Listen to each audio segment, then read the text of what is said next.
Everyone, welcome back to my new video. So today we will be discussing about the Kapha Dosha in detail. This video has been divided into two parts. The first part will be the basics of the Kapha Dosha, that is the Nirukti, properties, functions and other features. Let's get started. Firstly, starting with the Nirukti. So Nirukti means by where the word comes or what is the meaning of the word.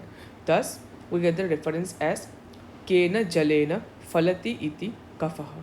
That is, it is said by Shabdastoma Mahanidhi. Now, what does this mean? Kena Jalena Falati iti Kafaha. That means whenever or which increases upon coming in contact with water, this is known as kapha. However, in some books, the Nirukti is also given as Shlish Alingane. Worth mentioning that Shlish Alingane is actually the Nirukti of Sleshma. Now, definitely, there is a Sleshma and Kaf are synonymous, but however, there is a slight difference between both of them. Next, coming to the synonyms.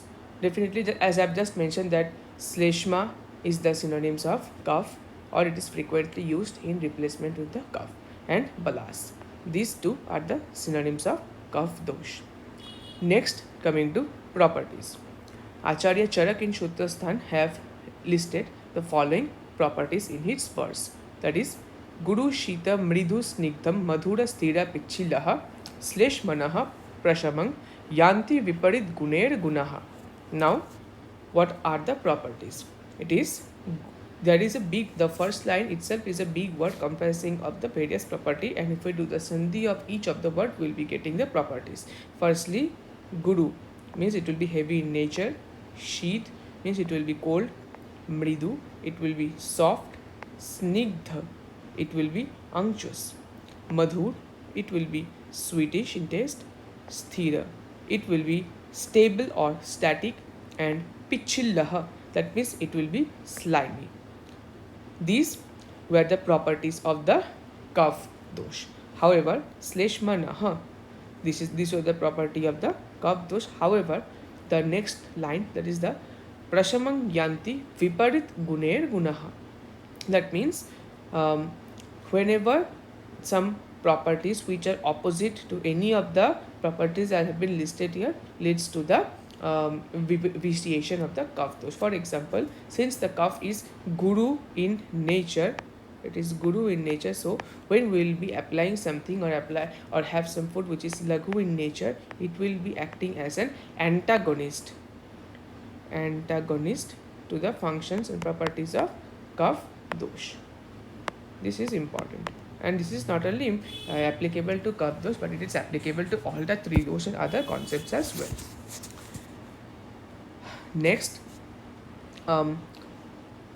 Acharya Sushrut in Shutrasthan have mentioned that Sleshma Shweta Guruhu Snigdaha Pichilaha Shita Evacha Madhura Sattva Vidagdaha Syat Vidagdho Lavanaha Smritam.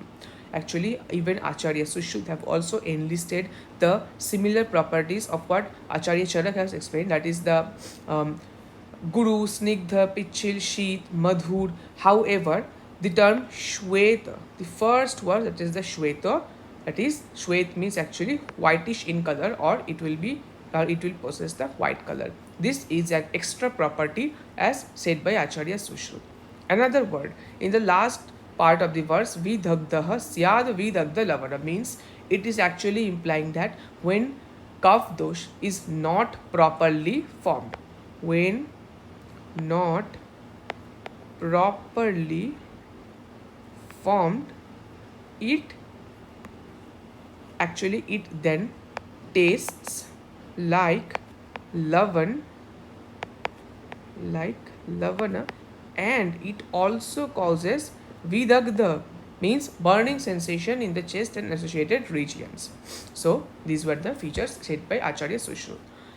Acharya Vagbhat in Ashtanga Hridaya Shutrasthan have also mentioned that Snigdha Shita Guru Mandaha Slakshna Mritsnaha Sthiraha Kapha.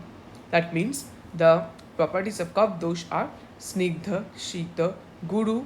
These were already the feature that we have already studied. Slakshna, Sthira. These were the same features as said by Acharya Sushrut and Charak, but however, Mandaha and mritsnaha. Manda means this is an extra properties as said by Acharya Vagpat. However, mritsna is nothing but slimy, so mritsna can be considered as one of the synonyms of the pichilla. Just to have studied the pichillaha in Acharya Sushruta's verse, similarly pichilla in Acharya Charak's verse. Similarly, in that manner, Acharya Vagbat is also adding the concept of pichilla, but he has not used the word pichilla, rather he has used the word mritsnaha as a synonym for it. So, which also means slimy or jelly-like. Sthira means stable, which we have already studied. So, these were the properties of kapha according to Acharya Vagbat. Next, Acharya Sarangadhar have also mentioned all the properties that have been mentioned by Acharya Charak and Sushrut. However, he has mentioned an additional gun or an additional property, which is the manasik property or manasik gun of kapha dosh, that is the tamo gun. So Acharya Sharangadhar has considered that tamo gun to be a manasik gun and properties of kapha dosh. Rest all the properties of physical properties as mentioned by Sharangadhar are same to that of Charak and Sushrut and Vagpat. Worth mentioning that these features such as Guru, Sleshma, Snigdha, these are all the physical property, whereas Tamogun is the physical or mental property. Next, coming to functions. So, we get the reference of the functions of kapha dosh in Charak Samhita, Shutrasthan, and it is said like that: Sneho bandhaha sthiratvam cha gauravang vrishyata valam Shama dhritira alobhascha kapha karma avikaracham. Now let's go into the sandhi and study each of the word. The functions are: sneho means to provide unctuousness. Bandhaha means to unite or to cohesion or to join two objects. Sthiratvang means stable or steadiness, to bring steadiness. Gauravang means it will provide heaviness or solidness or denseness.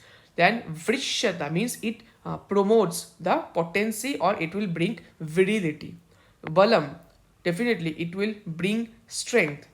Kshama means the ability to forgive or to bear forbearance. Dhriti means patience, to gain the power of patience more. And alobhascha, worth mentioning, it should not be pronounced as lobhascha but alobhascha, because lob means lob, actually it is important to know that lob means greed and alobha means greedlessness. So there is a difference between lob and alob, and kapha always provide alobhascha, that means greedlessness. Kapha karma avikarajam, again the similar term we have just got while studying pitta dosh. Avikarajam means these are the functions of kapha in its non-vitiated or in its normal state. If kapha is in its abnormal state, then it won't be able to perform these functions. Next, when we study Acharya Sushrut's opinion about the functions of kapha dosh, he has mentioned in Shutrasthan that sandhi sansleshana snehana ropana purana valasthairya krita. So let's go into the sandhi of the verse. Firstly, the sandhi sansleshana means lubrication of the joints. That means it provides lubrication or the fluidity to the joints, so that the joints can move freely without any friction or opposition. Next, snehana, that means to provide unctuousness. Snehana means to provide unctuousness, definitely to the body. And ropan. Ropan is an important term because it means ropan is something to heal any kind of wound, and it also increases the process or the repairment process of healing. And ropan, puran. Now the puran, it means it has actually it can be termed as two meaning. Either it can be considered as conservation, or puran means to fill. And lastly, bal means it provides strength. And sthairya also, it means that it will provide steadiness or stability. These were the functions of kapha dosh according to Acharya Sushrut. Acharya Vagbhat in Ashtanga Hridaya Sutrasthan have also mentioned that श्लेष्म स्थिरत्व snigdhatva sandhibandha kshama adhipi. Now again, actually these functions of the Kapha dosh according to Acharya Bhagvat is same like that of Acharya Charak and Acharya Sushru, that is the Sthiratva, Snigdhatva, Sandhibandha, Shama, and thus. So we have covered the functions of Kapha dosh. Nextly, we'll come to the classification. Bhagavad in Astangari Sutrasthan have mentioned in a verse that there are 5 types of kapha, and they are Avalambak, Kledak, Bodhak, Tarpak, and Sleshak. So these are the 5 types of kapha that are present in the body. Thus, we have completed the first part of Kapha dosh.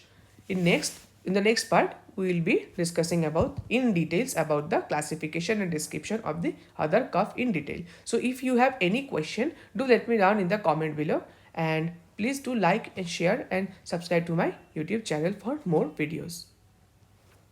Thank you.